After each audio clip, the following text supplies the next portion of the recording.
Hello everyone and welcome back to my channel. It's me again, Chelsea, and today we are doing the very first wrap up of the year. We are doing my January wrap up. So this month I read a total of 8 books, I believe, and I had a pretty good reading month. What can I say? I didn't, that's a lie.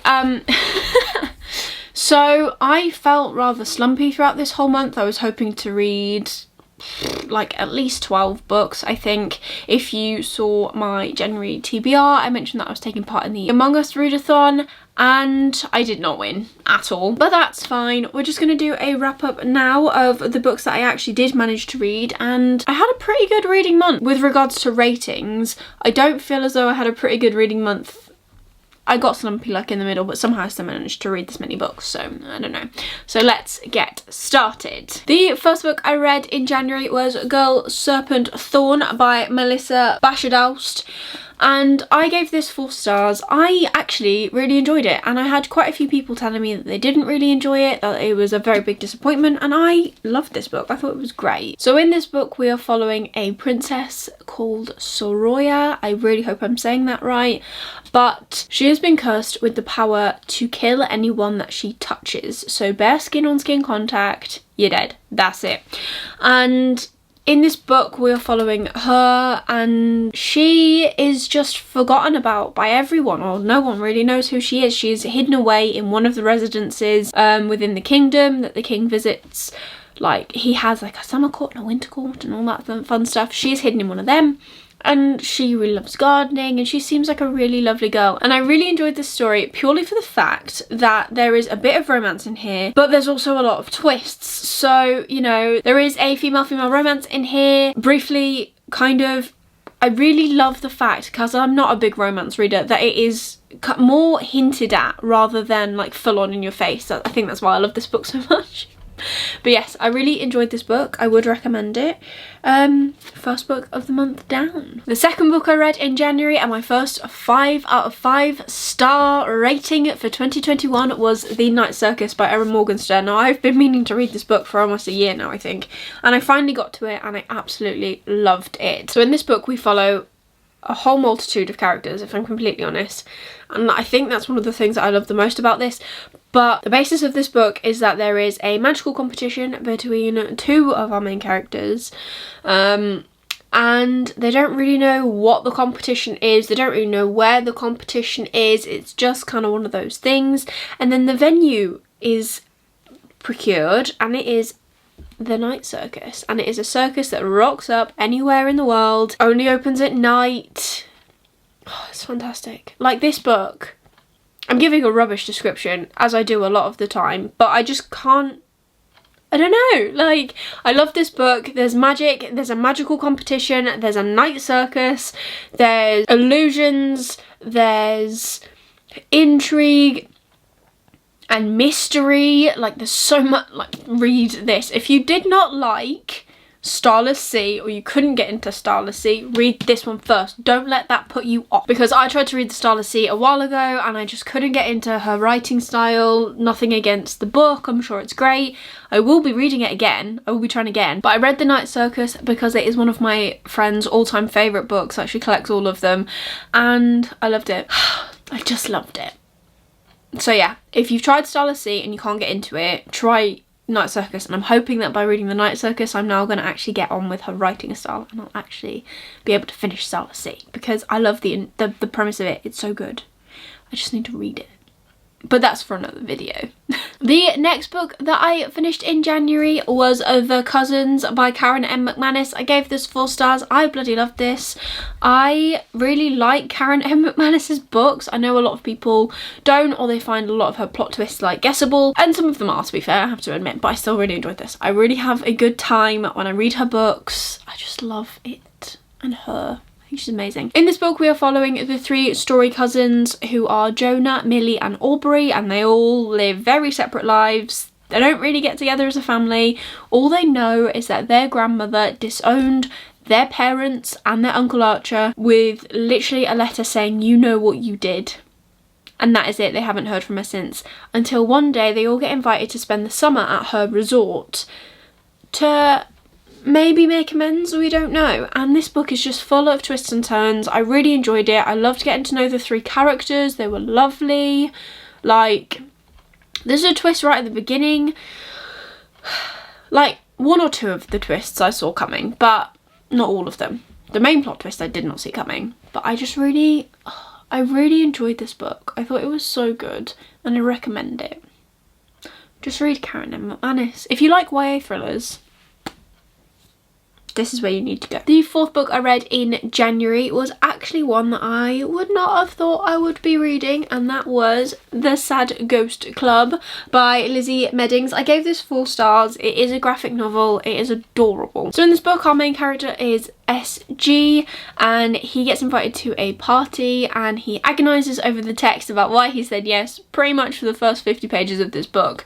And then when he gets to the party, he spots another ghost, and he tries to befriend them. And I did really enjoy this book. I thought it was great. I loved the, like, is it the drawing style? Like the art style, that's it. Can you tell I don't read graphic novels all that much? But I want to, I plan to. I have already read one for February, so we're getting there. But yes, back to this one.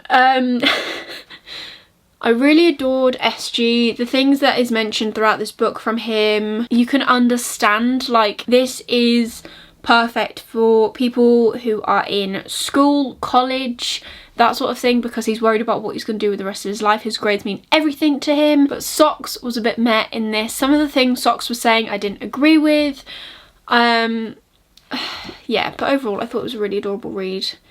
I gave it 4 stars. I did enjoy it. I will be looking forward to picking up the next one, which comes out next year. Hopefully I remember by then. I would have pre-ordered it, but that's a long way off. But yeah, so I did enjoy it. I think it is really good. I think it's laid a really good foundation for the next book, and I'm hoping that the next book kind of steps it up a little bit in regards to just kind of being able to combat some of the stresses and anxious tendencies that are represented within this book. The next book is yet another 4 stars. The month of January was great. I'm pretty sure I don't think I rated anything lower than a 4 stars. I don't think. But yeah, the next book is Skyward by Brandon Sanderson, and I gave it 4 stars. I really enjoyed this book. I have seen, and I'm pretty sure I've mentioned this in the vlog when I was reading this, I have seen many people say that they don't like Spencer because she's quite a prickly character, she's quite aggressive. But you know what? If I was in her position, I probably would be as well. So in this book, we are following our main character Spencer, and her dream is to become a pilot, but unfortunately that is very unlikely because her father was a traitor in the Battle of Attila.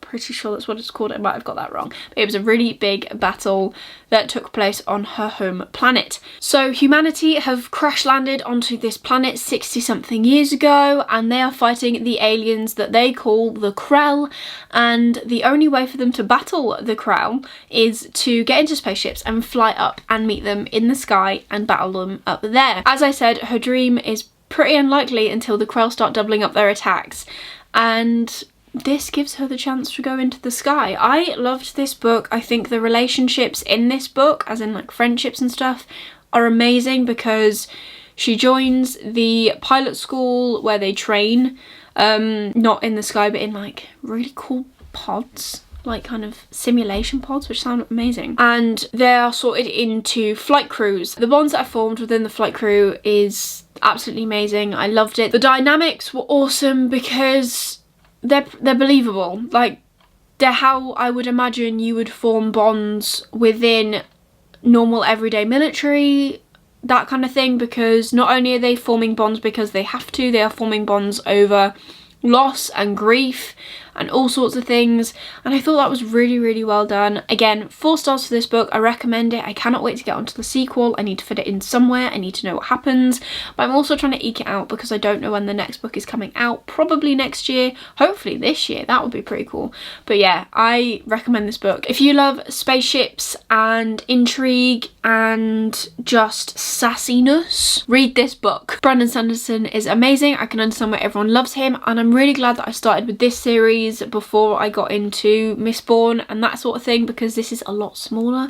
So far there are only 2 books. It is not a whole Cosmere, that I know of. Great starting place if you want to go into Sanderson but don't want to be overwhelmed by how many books there are explaining like one Cosmere. The next book that I read was one that I read via audiobook, and that was The Never Tilting World by Rin Chapeko.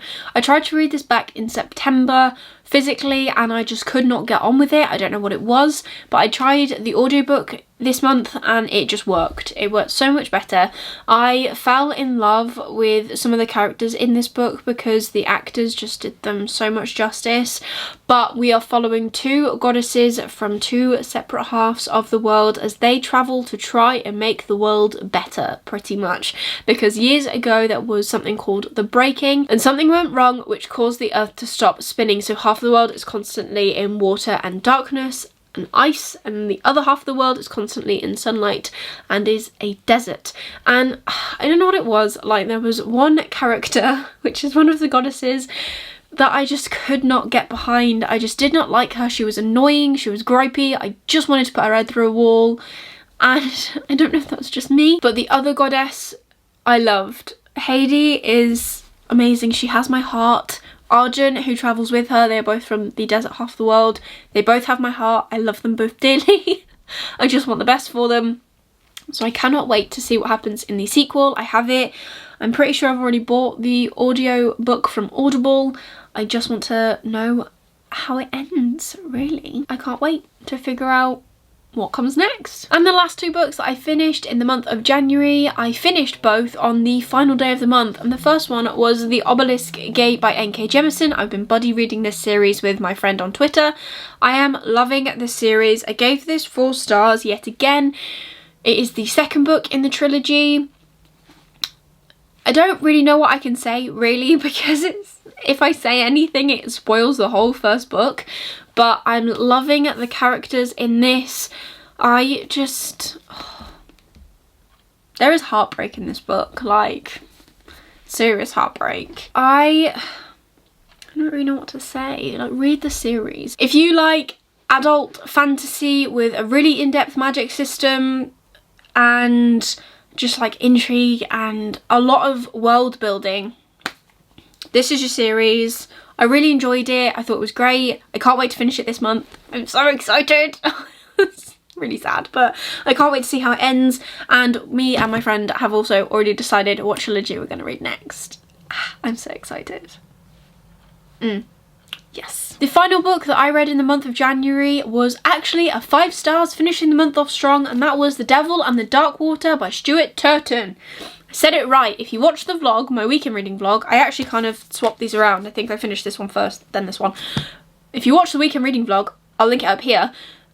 I could not say Turton. I was saying Turnton. Yay me. Anyways. I gave this one 5 stars. This book is incredible. It's historical, it's got thriller elements, it's kind of got horror elements depending on how scared you are. I am a wimp. I didn't find it scary, so that is good, but there are like horror-esque elements, like, you know, that kind of thing. Trigger warnings for this book. There is animal slaughter. It's not massively graphic. It doesn't, no, it's not massively graphic. It doesn't tell you how they were dead. It's just kind of one of those, it's like in a horror film.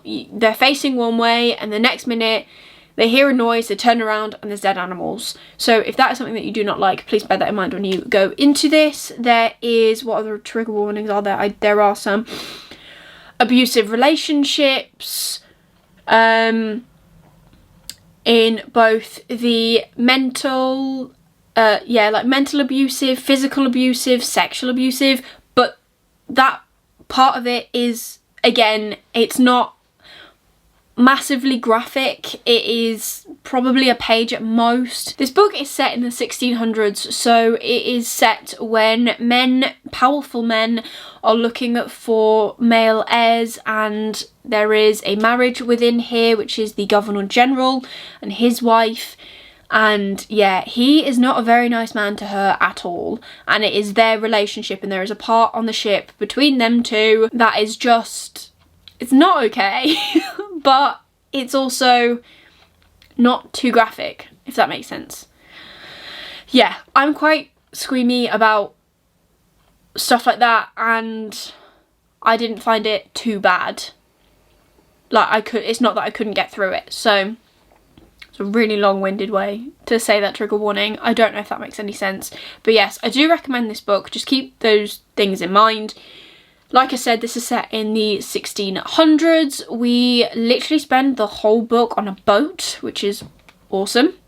Like, I did not think this would be as thrillery as it was, but it was incredible. I loved this book. I think the plot is amazing. Majority of this book is spent on a boat, which is incredible, and as you go through it, loads of different things happen. There is a lot of death, there is a lot of intrigue. It's a really big mystery, and when it came to the end and they were explaining how everything came together and who did it and who was involved, loved it, thought it was incredible, recommend it. I hope you read it. Did not think I would enjoy it as much as I did, because as much as I really liked the idea of this, I bought this book because of the sprayed edges. So I was like, I'm not 100% sure if I'm going to enjoy it as much as I did. But 5 stars, loved it, need to read his other book. And yeah, this is a really good adult thriller, which I did not think I would enjoy. But there you go. There you go. Those are all 8 books that I read in the month of January. I think I did pretty well, you know, like, majority of these books are 4 stars and we had 2 5 stars. So pretty good start to the year. Did not finish my Among Us TBR, but that is okay. Did not get to a lot of the books that I had planned to read this month, and yet again, that is okay. I have plans to read some of the books that were on this month's TBR in later months. Oh, I'm so excited. They're going to be so good. I have so many good books to read. I just don't have the time. Genuinely just feel like I haven't got the time to read all these amazing books, but I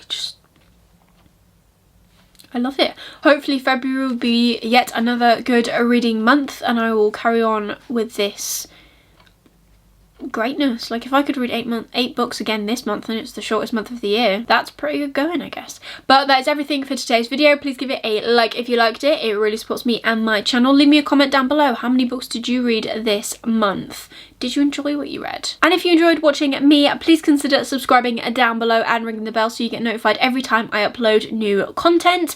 I upload at the minute twice a week, on a Wednesday and on a Sunday, so stick around and watch what I make. But otherwise, that is everything for today's video. I hope you're having an amazing day, and I will see you soon in the next video.